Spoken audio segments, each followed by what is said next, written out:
Now, I am absolutely delighted on behalf of being Presbyterian to welcome Professor Kathleen O'Connor as our guest speaker at tonight's event and to have the opportunity to introduce her. Information about Kathleen has been shared with you. From that, let me just underline that she is a scholar of international repute who ended her teaching career as Professor of Old Testament at Columbia Theological Seminary, one of the ministerial training seminaries of the PC USA.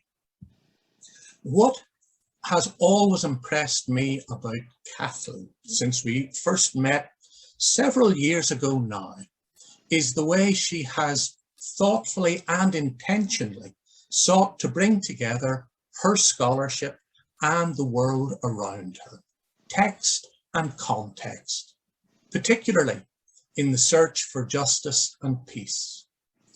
And that approach shines through in her recently published 2-volume study of Genesis, which I regard as truly groundbreaking.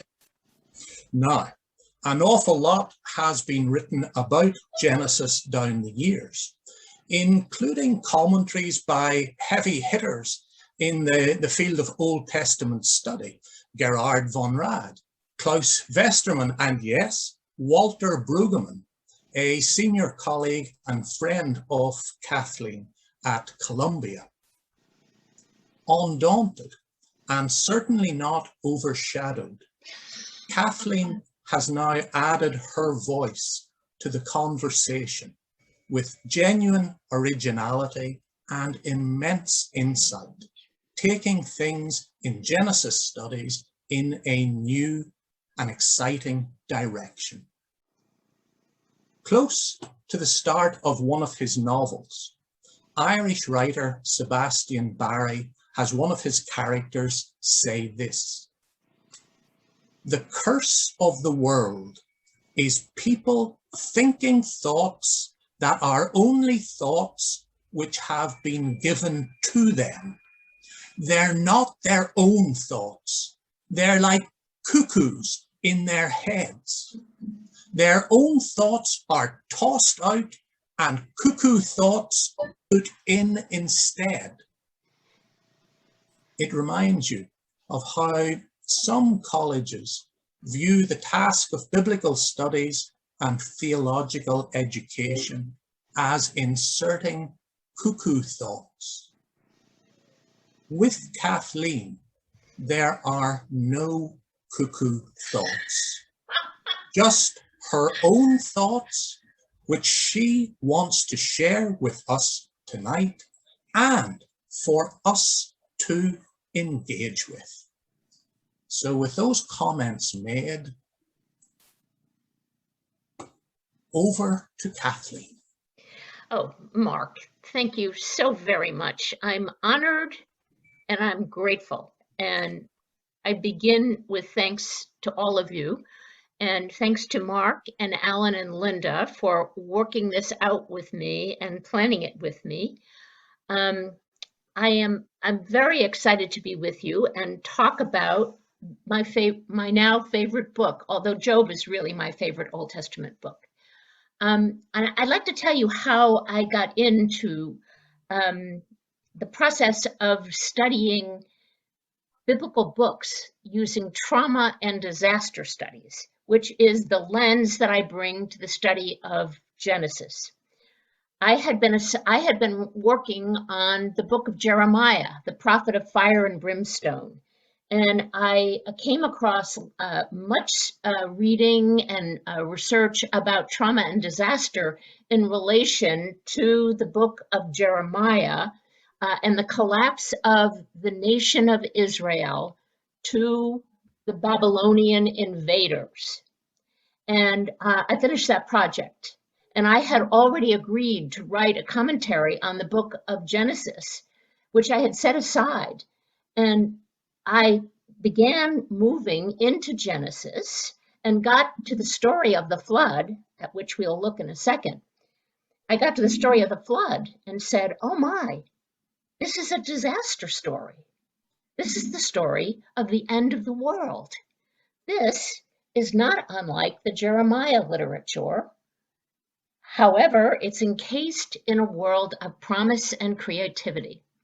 So this led me to examine the book, the whole book of Genesis, really as survival literature.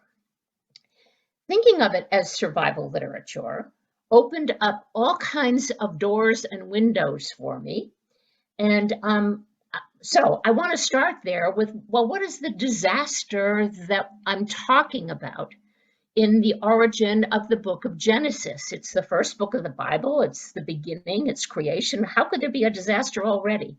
Well, biblical scholars almost, that is, people who do critical work, almost universally agree that the book of Genesis comes into its final form after the Babylonian invasion in the 500s BCE. Now, I'm simply going to assume that, and Professor Mark Gray can give you more information about that later, but I'm going to tell you that historians are increasingly noticing how devastating the destruction of Jerusalem and Judah was under the Babylonian invasion. And some of you will already recognize that there were 3 invasions. The king was deported to Babylon. The temple was burned to the ground. The elite leaders, the priests, the prophets, any government officials were deported to Babylon in what we call the exilic time. And added to that, the people who were still in the city, in the land, in Judah, were displaced because they're now under the rulership of a foreign invader. Now, we could spend the entire evening on that, just studying that. But I'd like to invite you to imagine what you lose when your people, your community, is destroyed like that.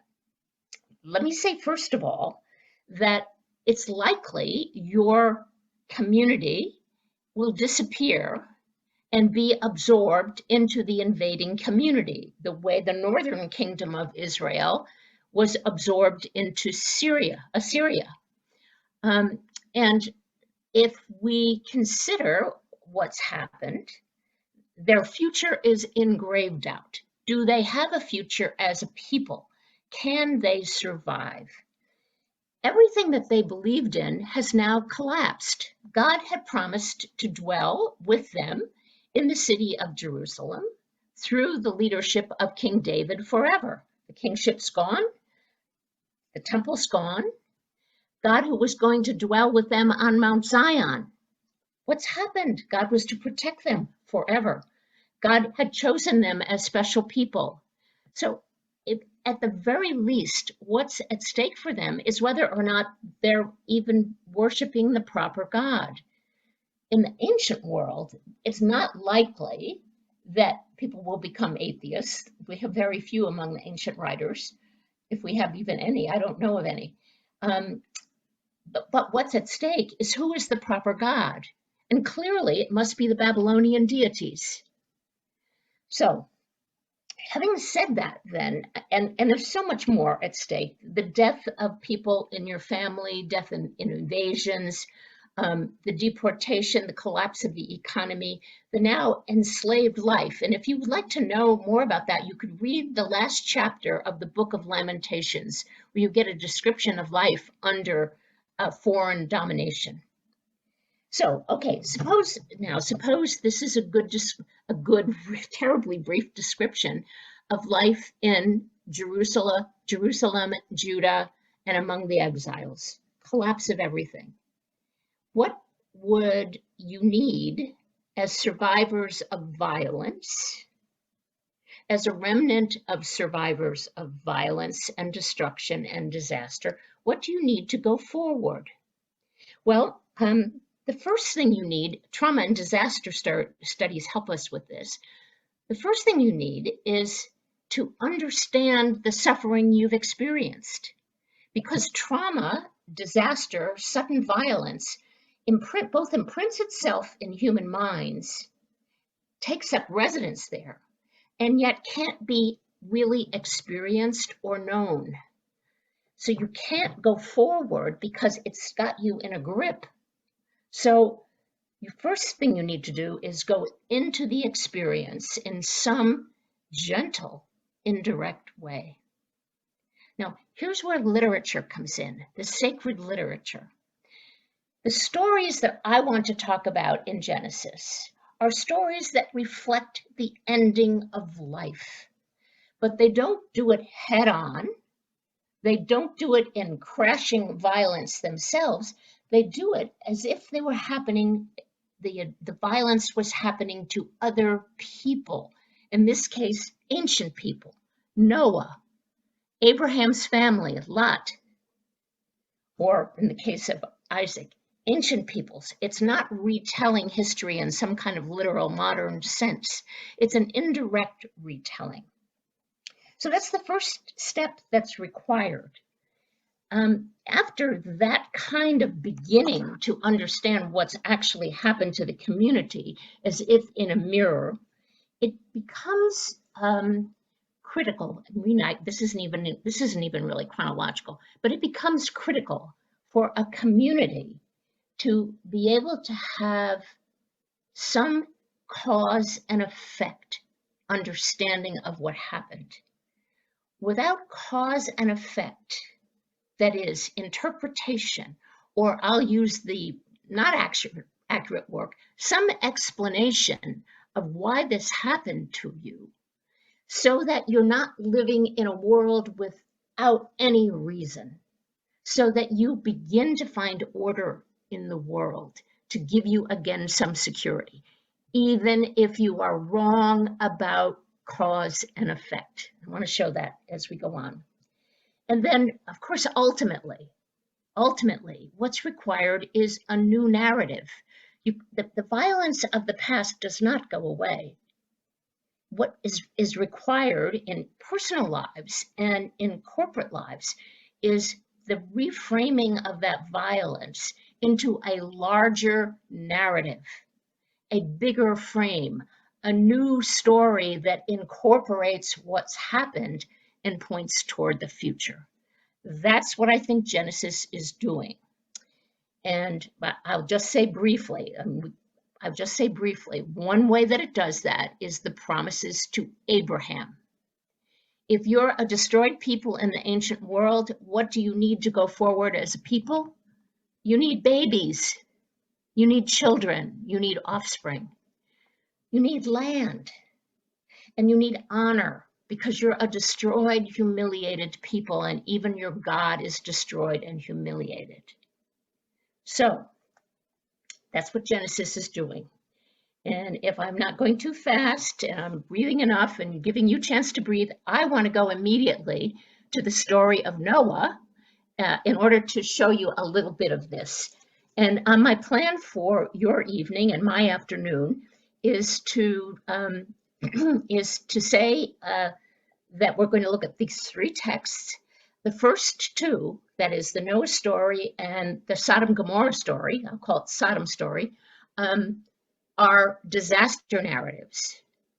Then I want to turn to the Joseph story, which I think gathers up the history of the destruction of the near end of the world and retells it in the story of Joseph in a more developed narrative. So, ready? On to Jen, and we're just going to touch this. I hope just to cast some seeds on the ground, perhaps for you to pursue later. So the Genesis narrative, I begin with chapter 6 and go up through 9, and maybe you had a chance to look at it. And certainly if you live in Western culture, you have some idea of the story. And your image, I bet if you had to call to mind an image, you might come up with a little boat, a jolly little boat with cute little fuzzy animals walking around on getting up on the boat, and you know, a cheery image. But if you have that cheery image, you're not getting it very much out of this text at all, except for the presence of all kinds of animals. The text, the story of the flood itself, um, begins with what I'm going to call them explanations or interpretations of why the flood happens. They're put in front of the Noah story. It's a literary technique called parataxis. You put something there, you don't necessarily connect it, but its presence right next door, you use that story to interpret the next story. That's what I think the story of the sons of God and the daughters of humans is doing here. There's this really weird and bizarre explanation for why God destroys the world in a flood. Excuse me, I'm losing my voice. The, the sons of God see the beauty of human women and they have sex with them. And what happens? Does God get mad at the sons of God, these mysterious spiritual creatures? No, God gets mad at humans, at the human beings. And because of the increasing wickedness of human hearts, God is going to destroy the earth. But God saves a remnant. And we know that right in the beginning because Noah has pleased God. That's at the end of chapter 6. Noah has pleased God. So God selects this survivor, this remnant human of a family, and gives him instructions about how to save some of the earth, how to save the animals. And Noah just does this obediently. This is what you're all supposed to do. And then you have in chapter 7 the beginning of the perfect storm. Maybe you saw that American movie about the perfect storm, the flooded whale boating scene. Anyway, the story, when I looked at it closely, I began to observe that it's a very stylized literary account. The waters build up slowly. The Hebrew vocabulary gets repeated and repeated and repeated, and so that the waters cover the whole earth. Now there are people out there looking for that boat of Noah's on the top of a mountain in Turkey, but they're probably not going to find it. And I'm going to ask Linda, are you there? Linda, would you put up the first picture, please? I want to show you a painting that I think reads the text beautifully.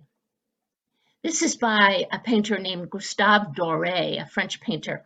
Did you get it? There it is.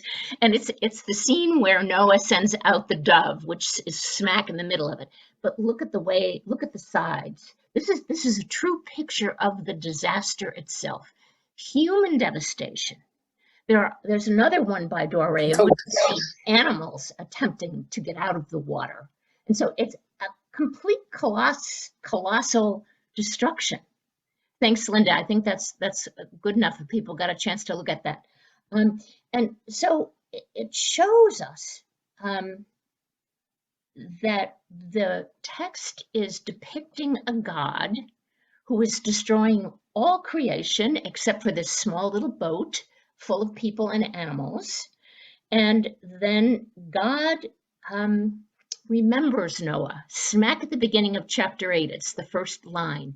And when God remembers Noah, the situation goes down, the water drains away equivalently. You can set it up, you can set up the language right in charts to see the way it's balancing, going down. And then we get to dry land. And what's going on now? A whole new creation. So I say to myself, this is a creation story after absolute destruction. For me, this becomes a story of the destruction of Judah and Jerusalem, told indirectly, symbolically, in literary language, and theologically, stressing the Creator God. Now, why does this book, of all the books in the Bible, emphasize the Creator God? I'm going to argue, or I do argue, that this is because the community needs to be recreated. It needs to start all over again the way Noah does. And so this is my first claim. I'm trying to show you that it does several things. It gives an explanation. I think it's a completely inadequate explanation, theologically, that God is punishing human beings. But look what happens if you think bad things happen to you as punishment. It keeps God in your life. God's still there. God's still engaged with you. It gives cause and effect. This didn't just happen as random chaos. There's order in the universe. And finally, it gives you a little bit of agency, because if your badness, if your evil brought it about the first time, you can avoid it a second time by behaving. Now, do I think this is good theology? From a modern perspective, it is a pathetic theology. It doesn't really work. Who could think that our God would be acting in this way? And yet it captures a possibility of survival for the community. Now, I'm going to say this quickly, and I'm going to say it about theology. I understand theology to be human efforts to articulate experience of God. Human efforts that arise out of their context. That means every biblical line is not an ontological, somehow God doesn't want me to say that word ontological. Excuse me. So every text in the Bible that mentions God is not giving us insight into the essence of the divine. It's describing for us human efforts to cling to God, to find God. And I'm going to use language that an American poet uses about poetry. The American writer Robert Frost says the purpose of poetry is to be a temporary stay against confusion. That's what I think the theologies are attempting to do. Now, this isn't to say God doesn't punish sometimes, I don't know, but to see that as often my church does, punishing people, okay, enough about that. I'm going to stop there and let's crack on to Sodom. Oh, I'm afraid of this. We are cracking on. All right. So what I tried to suggest was we were dealing with the disaster narratives that end with survival. We have the same thing happen with this really hot potato of a text, the Sodom and Gomorrah story, or the story, it's really about one city. Now, if I can take us back to the Babylonian period and to our community that we're imagining with, the people of Judah, the Judeans, the Jews, the Israelites who are living and survived the catastrophe, one of the things that's going to be haunting their memories is, of course, a destroyed, burned out city. Already, if my approach works, then the destruction of Sodom may well be evoking the destruction of Jerusalem. So that memory would be alive in the survivors and their offspring, who we might be moving in toward the next historical period, Persia, but I'll hold that off till later. So I want to talk about Sodom. It's a story that divides our churches within and without, because it's assumed to be about homosexuality. Okay, first of all, before we get into the content of the text, I propose that I gotta find it here. I propose that we look at the prelude to this destruction of the city that begins in Abraham's conflict with God. And the conflict is whether or not God is going to destroy the city. And in chapter 18, verses 16 and following, we have this long debate between the Holy One and his chosen servant, Abraham, because God has let Abraham in on the news that he's going to destroy these two evil cities. In the end, he destroys only one. And he says, shall not the judge, this is a verse if you want it, it's verse 25, shall not the judge of all the earth do what is just about this city? And why, oh God, would you destroy a city that has good people and bad people in it? And the, Abraham argues God down. Well, if there's 50 good people, if there are 40, if there are 30, if there are 20, if there are 10, God says, I won't do it. But God destroys the city. What's the consequence? What do we understand that to mean? There are no good people in this city. The city deserved it. Cause and effect. Cause and effect. Order out of chaos. It's not terribly good order, but there's order here. So that's set first, I believe, to help us interpret what follows. And that's where not Abraham, but his somewhat hapless nephew, Lot, has gone. And the angels who've been accompanying Abraham and Sarah are now there. And we find that Lot does what any ancient person in this community would do. That is, offer hospitality to strangers. And this is such a given in the ancient world, particularly in Israel, that we get a good description of how hospitable he is. In chapter 19, please, my lords, come into your servant's house, spend the night, and wash your feet. And you can rise early and then go on your way. And they say, no, we'll just stay out here in the open, cold air. No, you must come in. So they go in, they enter the house. Now look what he does. He makes them a feast. He bakes unleavened bread, and they eat. But before they lay down, those awful men in Sodom demand that the stranger men be sent out to them so they can know them sexually. Now, is this about homosexuality? Nah. It's about humiliating strangers. It's about humiliating male men, and it's not about the women, because in fact, if you read this or if you remember it, the Sodomites are banging on the door, and Lot says, I beg you, my brothers, do not act so wickedly. Look, I have 2 daughters. They're virginal. You can have them. You can do whatever you want with them. Sex is only an instrument here of violating hospitality.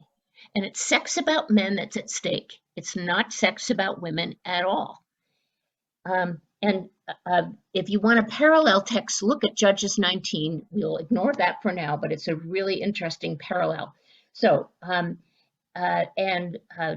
these men, don't do anything to these men, for they have come under the shelter of my roof. This is about hospitality and its violation. And they said, this fellow came here as an alien, and then they're talking about Lot now, because he's an alien who settled in Sodom. He's come here as an alien, and he's going to play the judge. Now we're going to deal with you worse than with them. And they press hard, and they're saved only at the last minute by the angels or these visiting men who grab them and his family and pull them back in the house. Okay, so they've been saved. But because of this is another, what I call a disaster narrative, because cause and effect don't really make sense. They're sort of transcendent events, sort of spiritual, not spiritual, spiritual beings, not spiritual beings, angels. And it's all for the sake of punishment. And God says, and the men now say to Lot, take the family, get out of the city. We're going to get you out of the city. And if you keep reading, you realize, of course, that fire and brimstone fall down upon the city. And because of the angels who are visiting, Lot's family escapes safely, except his wife, turns around to see the destroyed city? Which one of us would not turn around to see the destroyed city? Which one of us who lived in Jerusalem, the place of your heart, the place of your life, and wouldn't turn around? But in fact, her turning around enables them to explain the presence of a particular kind of rock formation in the desert. I was at a place that they said was Lot's statue in Israel. I don't think it was, though, that it was Lot herself. So, okay, so they escape. Now, what happens again? The parallel between this and the Noah story seems strong to me. Strange causes, punishment from God, massive destruction happening to other people in a kind of murky, mythic world, and survivors. The survivors escaping at the end, protected at the end, addressing you, the book's audience. You are the survivors. I'm talking about the ancient community. The ancient community are the survivors and their immediate offspring. So here's this text that gets used as an anti-LGBTQ text. It becomes a proof text, but in fact, it takes place in the context of a much larger offense in the ancient world, and that offense is an offense against hospitality. It explains the destruction of a city. I'm not trying to claim this explains the destruction of Jerusalem, but I am trying to suggest that for the community that has survived destruction, traumatic violence, the disaster, and the end, the seeming end of their world, that this is a text that holds it up like a mirror, the violence they've gone through, and sees explanation and interpretation. So let me see what else I want to tell you about that. Okay, I wanted to make a parallel with this. I wanted to remind you of a story I didn't ask you to look at, and that's the story of this so-called sacrifice or binding of Isaac on the mountain in chapter 22. It's a very important text for Christians, Jews, and Muslims. It's a central text interpreted differently by all three. But it is, I would like to argue, another story, a disaster narrative about the end of the world, but made closer at home. It's the child of this couple, Abraham and Sarah, upon whom the future of and whose offspring the future of the community depends, who've been promised more children than the stars of the heaven and the sands of the sea. And you wait 10 chapters from chapter 12 up to chapter 22, and then God decides to destroy the child on the mountain and demands that Abraham do it. I think that too is another story of the near end of the community. And you will, of course, remember an angel intervenes and saves Isaac on the mountain. And then, of course, Isaac goes on and has Jacob and Esau, and then Jacob has 12 children. So, and then the stars of the heaven and the sands of the sea begin to appear in the offspring of Abraham and Sarah. So, another disaster story to which this is akin.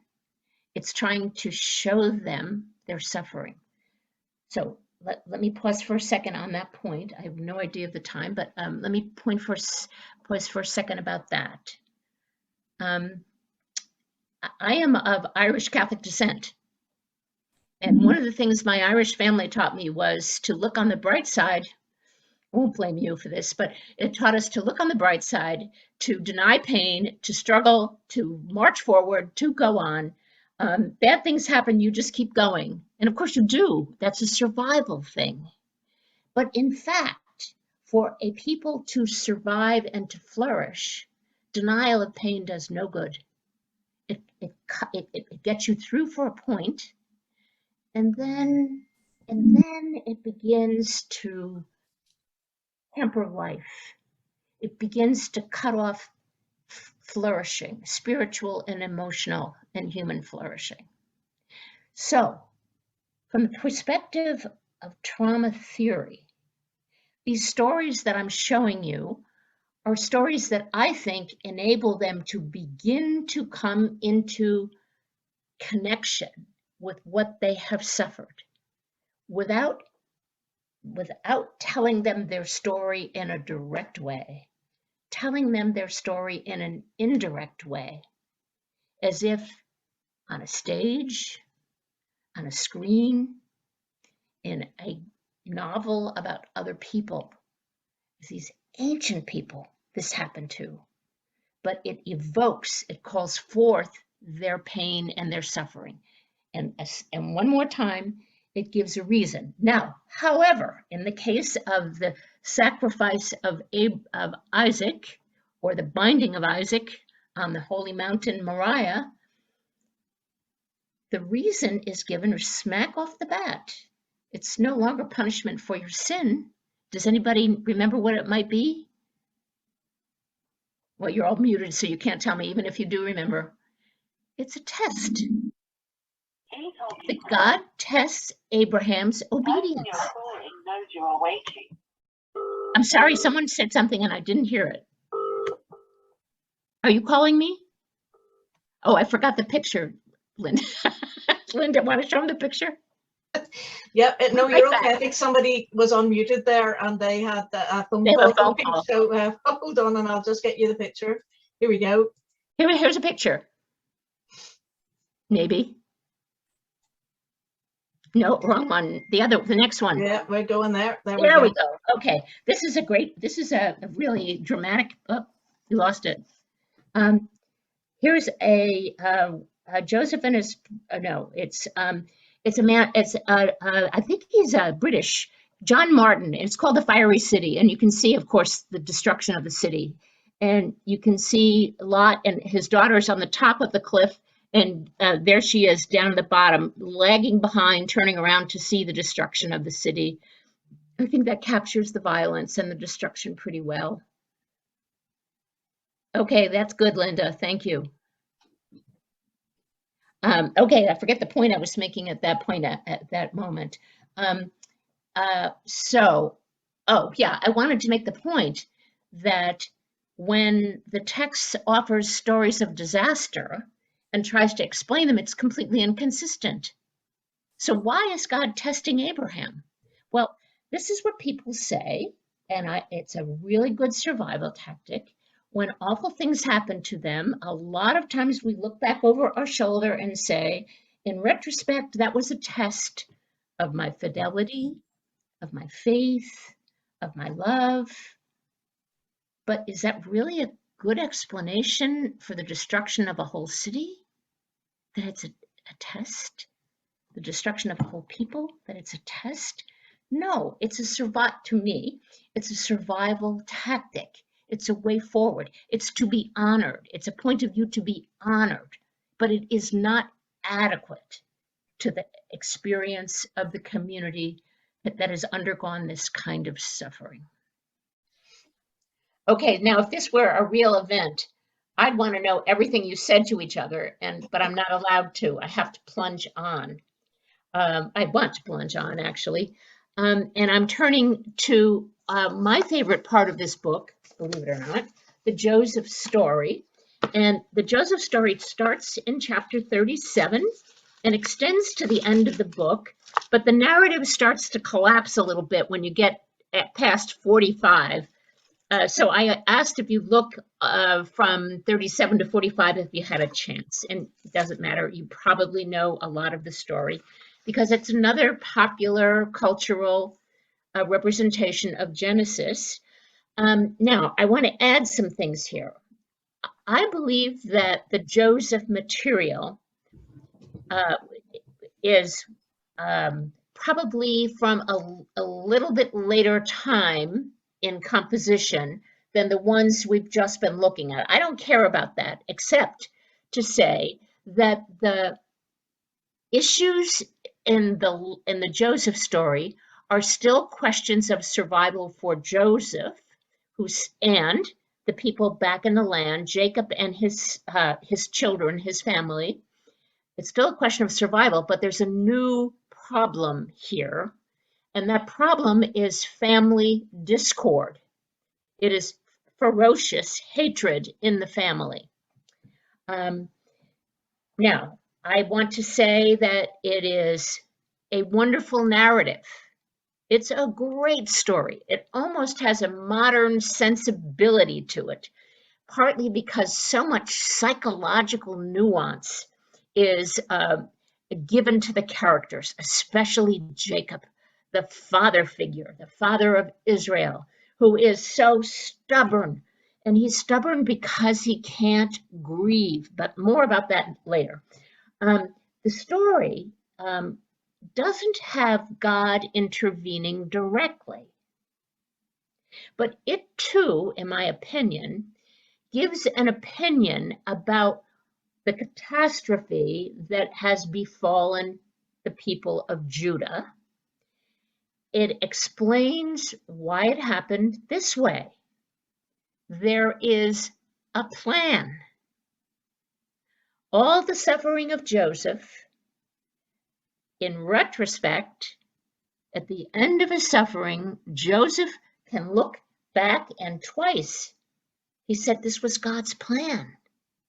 Now, that for me becomes the third interpretation in this book about why suffering has happened. Punishment, punishment in the first two stories. A test in the Abraham-Isaac story. Now, why did this happen? Well, because God had a plan to save a remnant. Okay, we'll get to that. That's the denouement. That's the conclusion where it's all heading. And it should be, I think, a pretty popular idea with Presbyterians for whom, at least here anyway, the providence of God is a major theological argument. And this is a story about the providence of God.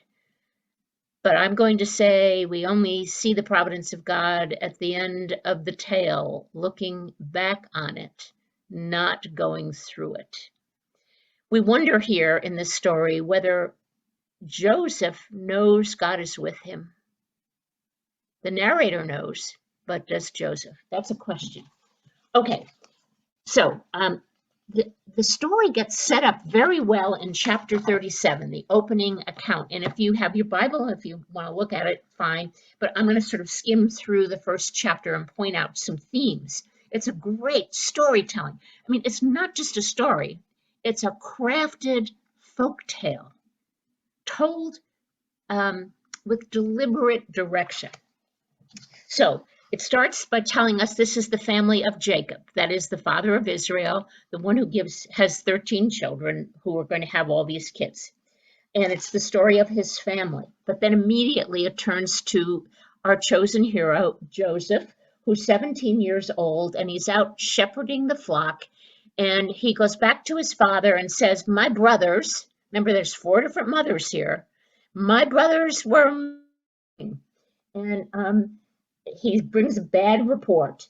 But this is a key motivation in the story.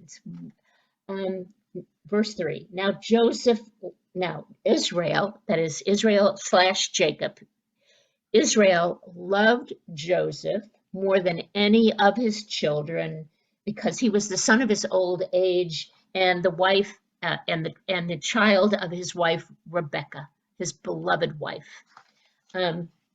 No, Rachel. Did I say Rebecca? It's Rachel. Excuse me. I get the R's mixed up. And so because he loves Joseph so much, he gives him the coat.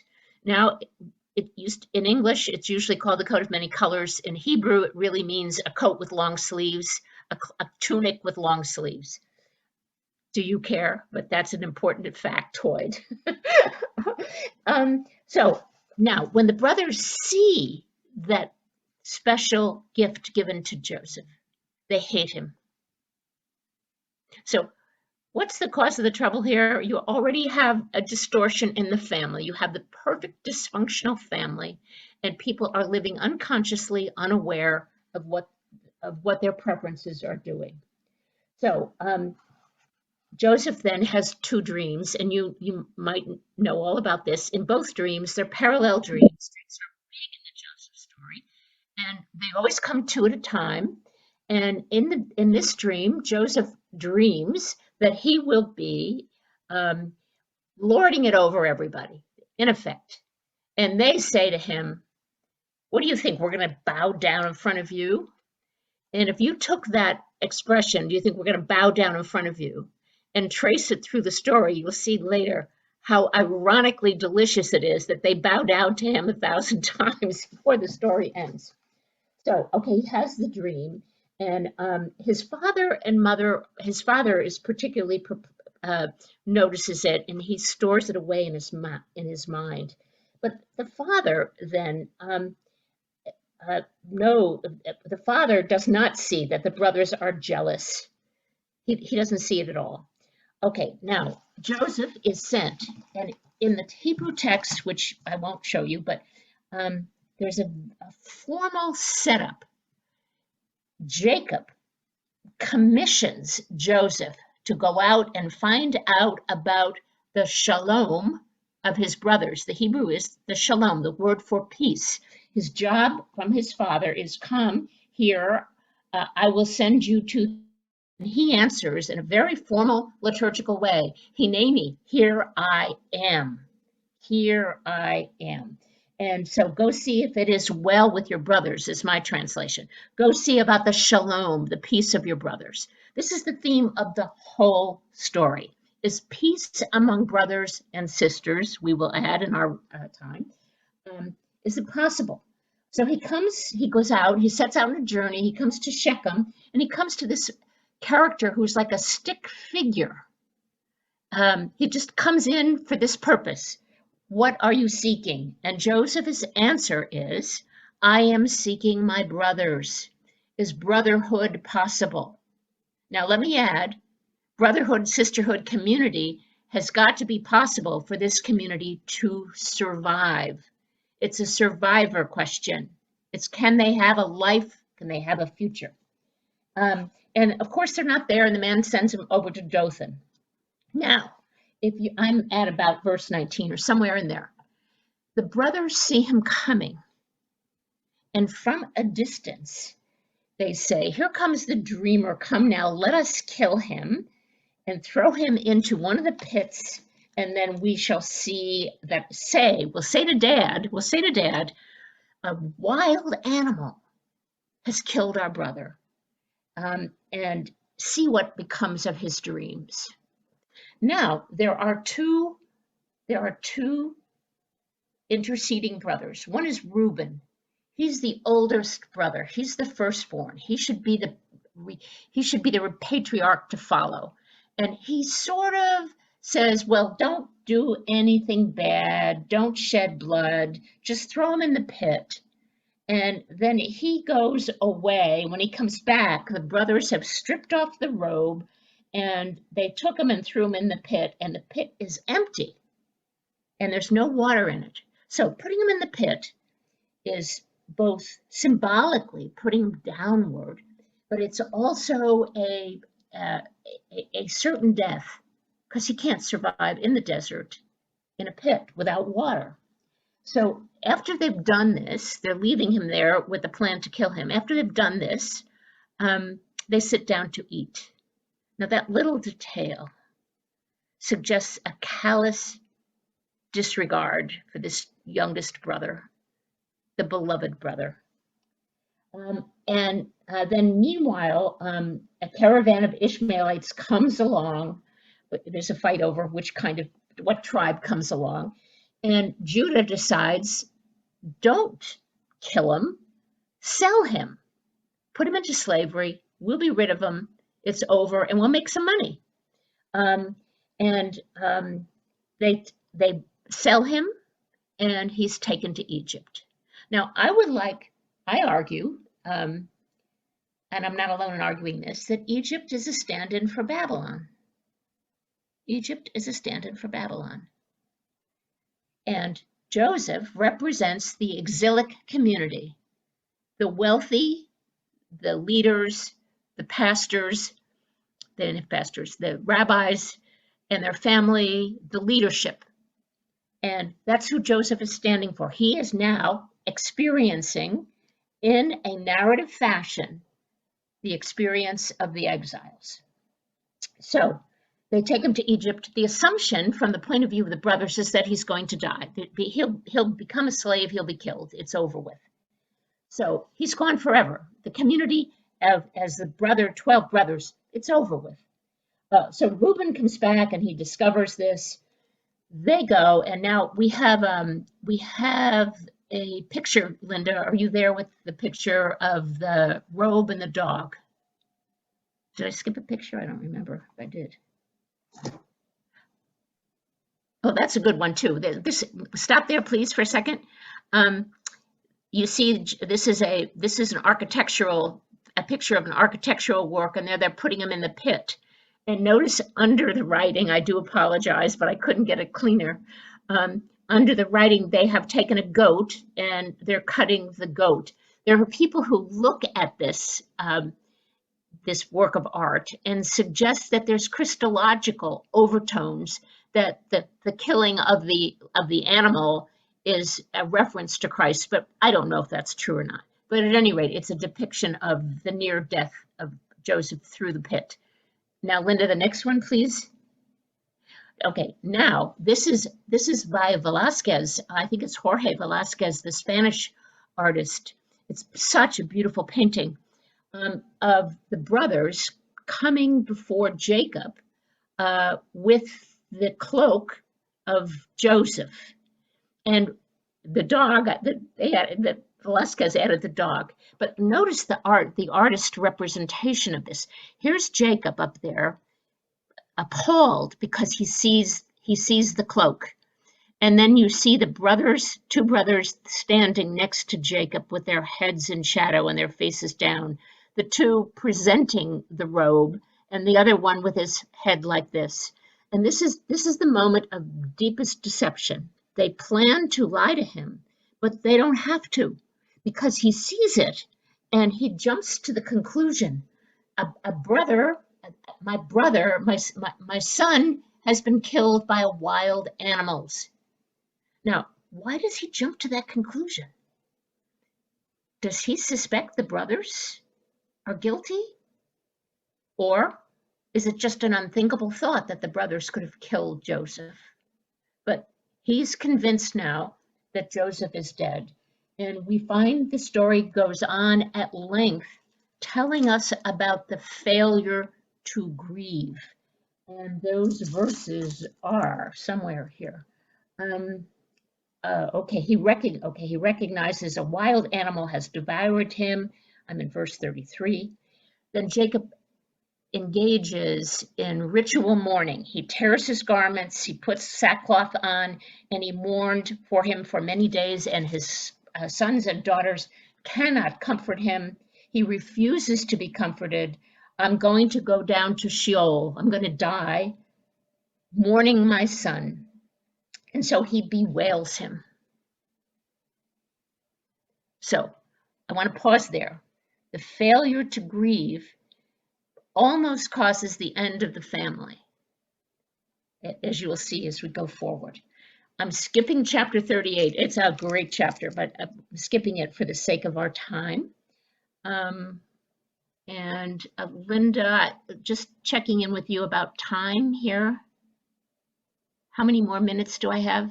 About 10 to 15. Okay, I'd like to keep going till tomorrow morning. Is it all right with you all? No, just kidding. Okay, so now here's what happens to Joseph. I'm gonna speed up here. You know that he goes to Egypt, and he is highly successful because he's our folk hero. He's the nation, and he is going to succeed in the court of Potiphar. Potiphar is a courtier of the Pharaoh, and he has a wife, and the wife desires Joseph, the slave, and of course, the woman, the head of the household, can have any sexual partner she wants, I guess. And so she goes after him. And then we have one more picture there. Linda, would you show us that one? We don't need to really even talk about it. There's Mrs. Potiphar, and she's grabbing his cloak, and of course she keeps it. He runs out. No, I'm a good man. My boss trusts me. I trust God trusts me. I'm not going to do this terrible thing. And she screams, and in a racist incident, she blames her husband for bringing this Hebrew among us. He attacked me. And of course, he's falsely accused and put in prison. And he stays in prison for a long time. But in prison, he has a second rise to power as the trustee in the prison. He's much respected by the prisoner, the guard, or the warden of the prison. And he does as well as he can. Now, throughout all of this, we're told that God is with Joseph. Linda, we can get rid of this now. God is with Joseph, but we don't know that Joseph knows that. So I'd like to invite you to think about being Joseph, falsely accused, along with a lot of people in the world today, in prison for something he didn't do. And yet he is our folk hero who does everything right and rises to power. And he's in jail, and then you will remember the Pharaoh's assistant, the cupbearer and the baker. These two are there, and they have dreams. And Joseph goes from being the dreamer to becoming the dream interpreter. And he's right in his dream. The baker loses his head, and the cupbearer is raised up. And Joseph is now says to him, when you get out of here, remember me. Get me out of here is in effect what he's saying. The cupbearer goes back to Pharaoh's court and forgets about him. Now, the text goes out of its way to say this is a long time. For a long time, he's in the prison, which in Hebrew is also at one point called the pit. So there's the pit in the desert where he almost dies. Now he's in another pit. That's not a mistake. They didn't make mistakes with words like that. This is a second pit. And I'd like to say that there's an emotional content to this. This is a place of despair, of hopelessness. And just as he thinks he might get out, the cupbearer forgets about him. But happily for the story, the Pharaoh has dreams, and you may remember the dreams. They're two great parallel dreams, the fat cows and the thin cows. The fat corn stalks, the thin corn stalks. First there's the fat, and then the thin come along and they eat it up. It's symbolizing, Joseph eventually tells Pharaoh, symbolizing the 7 good years of plenty and 7 bad years. And during this time, Pharaoh has Joseph come before him. If you read these stories, every time there's a change of clothes, there's a change of status, and I didn't point that out, but I'll say it now. He's brought up to interpret Pharaoh's dreams, and he does it properly. He's changed. Pharaoh loves his interpretation of the dreams. And then he adds, clever sly fox that he is, God has said that you need to appoint an overseer who can store food during the 7 good years and then can have them available for the 7 bad years. And the Pharaoh was so impressed with this young Hebrew coming up out of prison that he gives him the job of second in command. Okay, this is folk tale. This is folk narrative. This is the prisoner making good and now going beyond any expectations to become second in command in Egypt. Wonderful. He's got this plan. And so for 7 years, there's lots and lots, and he's storing things. And then God blesses him, and he does what immigrants do. typically, he assimilates and becomes Egyptian. The Pharaoh gives him Egyptian clothes, Egyptian honors, Egyptian wife. He has 2 sons with symbolic names.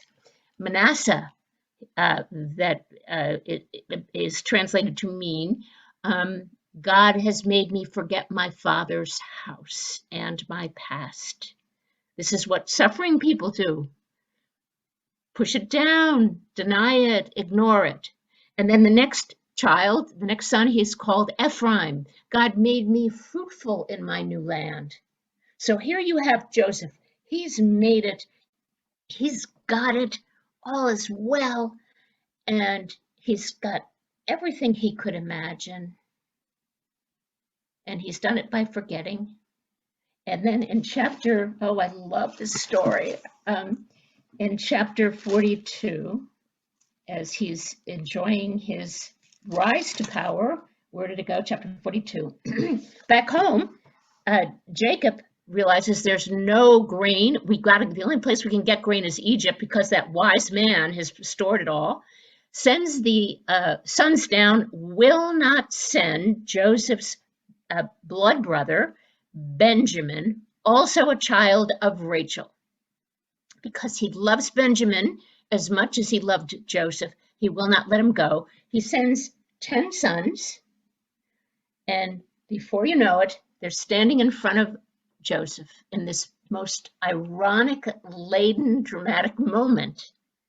And what would you do, okay, if you're Joseph? You are there, everything's great, you've forgotten that family, and suddenly in front of you are these 10 brothers who tried to kill you and then sold you into slavery.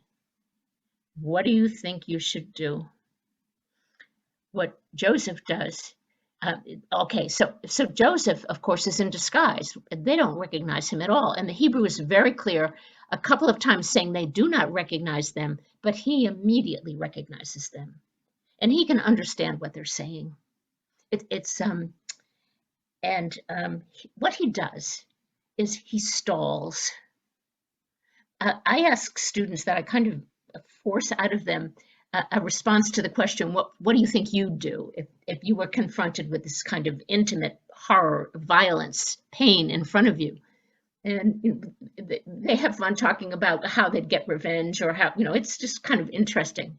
And then they get mad at him. The best Christians say, he should forgive them immediately and it all should be over with. Well, of course, that's not the case. That's not the case where violence has occurred. But he wisely pulls back and he sets up arrangements that test the brothers. I think that this is the key. He doesn't reveal at all to them who he is and what he knows. And he overhears them talking about their father. He drags out of them the story about their father and younger brother, and is their father alive? He connives to have, he actually forces them into circumstances that reenact his own trauma in his test of them. Jacob, meanwhile, so anyway, they go back with money and goods, but with the demand that Jacob, that they bring Benjamin back the next time to get more food. And of course, the famine, this death-dealing famine, is still going on, and Jacob refuses to allow Benjamin to go down. And he's mad at them for what they've done in revealing that he even has another brother, or that anything at all. And for careful readers, you can see that the way the story is being told, that you know exactly the picture, but they don't. They're living in unconsciousness about what's happening. Okay, so finally, Jacob's change of heart comes in chapter 43. Their father said, if it must be so, the brothers insist, we can't go back without our younger brother. If it must be so, then do this. Take some of the things of the land, take double the money, carry with you the money, and take your brother also and be on your way. May God Almighty grant you mercy before the man, so that he may send you back. And as for me, so this is a change in character. As for me, if I am bereaved of my children, I am bereaved. He accepts his condition in the world. He sees the pain, and he knows there may be more pain. So the men took the present, and they go with Benjamin, and then they see Joseph. It's just so emotional. Joseph sees them coming. He's trying all this time not to reveal himself or to express his grief, and he cooks up this trick that he has his steward put what he calls a divining cup. I should have brought a chalice or something to show you. A divining cup, and plant it in Benjamin's sack, and then accuse him of stealing it. Now, the divining cup is not by accident either. It's not just a cup. It's a cup by which Egyptians might be able to divine the future. But in this story, it's Joseph divining the hearts of his brothers. Are they different? Have they changed? And so when he traps Benjamin, are they going to abandon Benjamin? Are they going to let him keep Benjamin, the beloved baby son? Are they going to let him go through what Joseph went through? And Judah, whom we haven't talked about, Judah stands up and gives a speech to Joseph. And that speech is the turning point in the story, because it's clear that Judah, speaking on behalf of the brothers, recognizes the pain of their father, recognizes the suffering they've gone through, and Judah offers to substitute himself for the sake of letting Benjamin return. And it's at that revelation. Now notice how truth-telling is going on here. It's at that revelation where Joseph is able to say who he is. He's able to open to the truth of his own being. I am your brother Joseph. I am Joseph. And of course, they're dumbfounded. They should be dumbfounded. We have a picture. Linda, you have a picture, please. Thank you. The last one. I'm going at 90 miles an hour. I know this one. This is a painting by an American artist named Tony Ciani. And this is the scene of the brothers in front of Joseph. And look at how Ciani makes Joseph this tall, sort of abstract figure dominating the whole scene. And then the cowering brothers in the corner. Here they are before this power, this amazement, the glory of the Egyptian kingdom, all expressed through this person with his power and his majesty. And here they are trying to get food to keep their family alive. Okay, that's good, Linda. Thank you. So, okay, now what happens? This is when the theme of reconciliation, I don't even know if it is reconciliation, the theme of purpose emerges. The theme of making meaning, and I just need to find the verse numbers here. Okay, he reveals, okay, in chapter 45, where the revelation of Joseph's identity comes forward. I am Joseph. Is my father alive? And the brothers can't answer him. They're so dismayed. And he says, come closer. I am Joseph. Verse 5, first time. Now, do not be distressed or angry with yourselves because you sold me here. For God sent me before you to preserve life. For the famine has been here for that many years. Verse 7, God sent me before you to preserve for you a remnant on earth and to keep alive many survivors. So it was not you who sent me here, but God. He has made me a father to Pharaoh and a lord of all his house and ruler over Egypt. Hurry and go get my father. What I see happening in this conversation is a reframing of the suffering of the people of Judah under the Babylonians into a larger story. It's a story of God having a plan to keep the community alive. It's a story of a beginning of a new life, of a new possibility. And now I'm going to try to conclude this by saying the next 5 chapters They're really interesting to me, but perhaps not to you. But in them, the foreign-born Egyptian children are incorporated into Israel at the same level as the 12 sons of Jacob. The foreign-born wife is counted into Israel. And the kinds of disputes that occur in the community of Judah before and as they're in the process of restoring themselves to being restored to the land, those disputes are also enacted in the story. At the very end, when Jacob dies, the surviving brothers, make up a story that Joseph should be promising them to care for them and protect them and give them their heritage, because Jacob wasn't sure what Joseph was going to do. Now, that says to me that the reconciliation, to the extent it is reconciliation that's taken place here, is not totally solid. It suggests that there's still a need for further truth-telling and life-giving care. But Joseph answers in the same vein as before, but I'll have to find it. So the brothers say, I'm in chapter 50. Now, therefore, please forgive the crime of the servants of God your father. And Joseph wept when they spoke to him. Then his brothers wept, and they fell down before him. We are here as your slaves. But Joseph says to them, do not be afraid. I am the place of God. Even though you intended to do harm to me, God intended it for good, in order to preserve a numerous people, as he is doing today. So have no fear. I myself will provide for you and your family. Now, I think what the story unfolds at a really basic human level is the suffering of the people. And that suffering of division that happens after all this violence, it places their suffering in the context of a divine plan.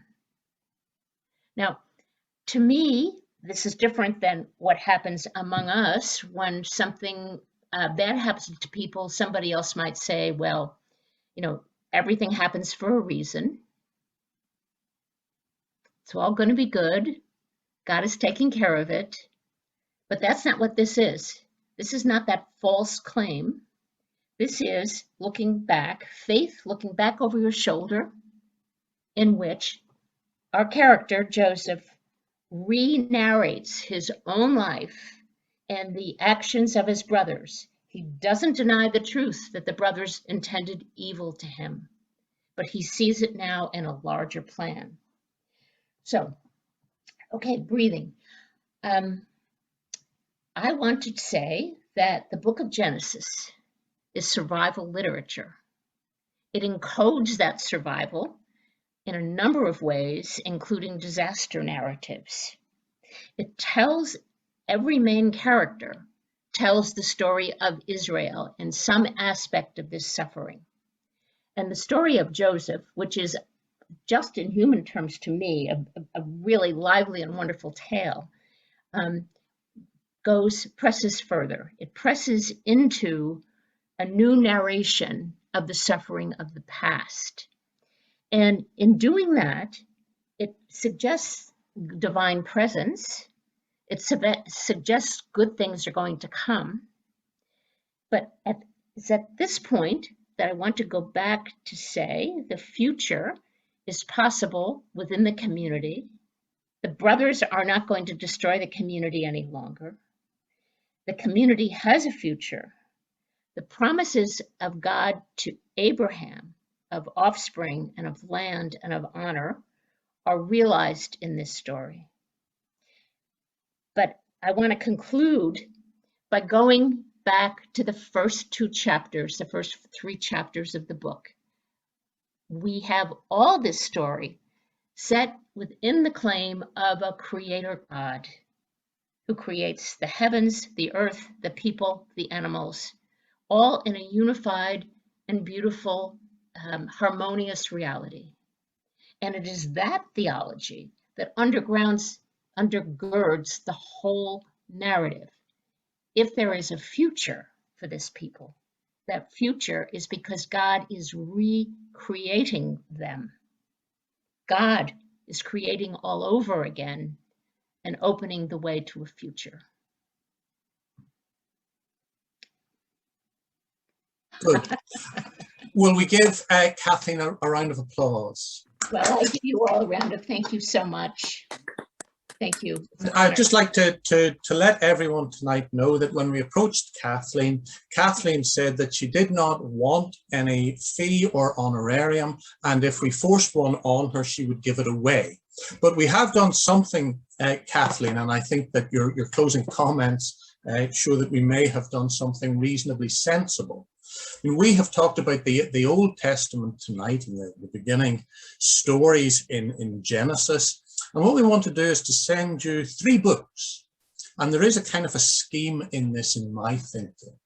Because one of them, the first of them, is entitled The Gospel of Joseph of Arimathea.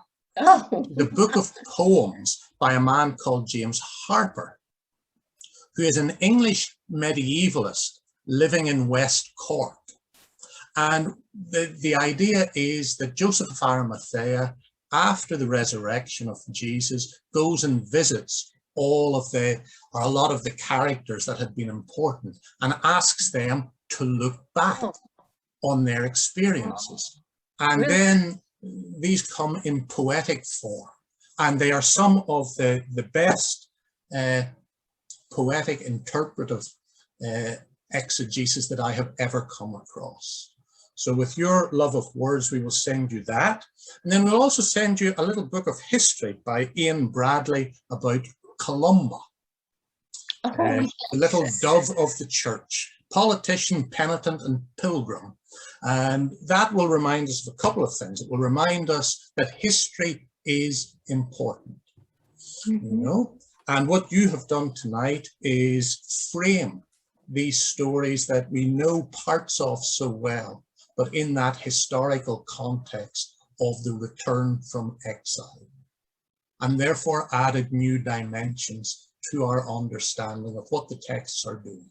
So thank you for that. And of course, Columba will also remind us of our shared tradition of Celtic faith on this island and on in the diaspora of which you are a part. And then the last book is entitled The Oratory of Light, Poems in the Spirit of St. Columba. And these are just beautiful poems, again by James Harper. So we will send you these as a small token of our appreciation and thanks. So thank you very much, Kathleen. Oh, thank you so much. I couldn't think of anything I'd like more. Good. Except peace on earth, maybe. Very good. Alan, I'm going to hand over to you to conclude our proceedings tonight. Well, thanks very much, Mark, for flagging up the gifts that will wing their way across the Atlantic to Kathleen. Kathleen, once again, on behalf of everyone, our deep appreciation. I was taken by the fact that when you talked about how Israel tried to process its trauma, the Babylonian exile, they didn't confront it head on in a direct line, so to speak. They came at it askance, sort of indirectly, which maybe is the psychological technique that people use either individually or as communities. Sometimes harsh reality is too much in your face, and you must deal with it in other indirect ways that have a degree of analogy rather than making connect. Something is like something else rather than just the direct frontal attack, so to speak. I was reminded of the words, I'm not sure if you're familiar, the words by the poet Emily Dickinson. It's a favorite one of mine. Tell all the truth, but tell it slant, success in circuit lies, too bright for our infirm delight, the truth's superb surprise. As lightning to the children ease with explanation kind, the truth must dazzle gradually, or every man be blind. I think tonight you have showing that the truth has a superb surprise. It dazzles over time, but you tell it slant, not just front on. So thank you very much. Thank you. Thank you. Thank you so much. Beautiful, Alan. Thank you.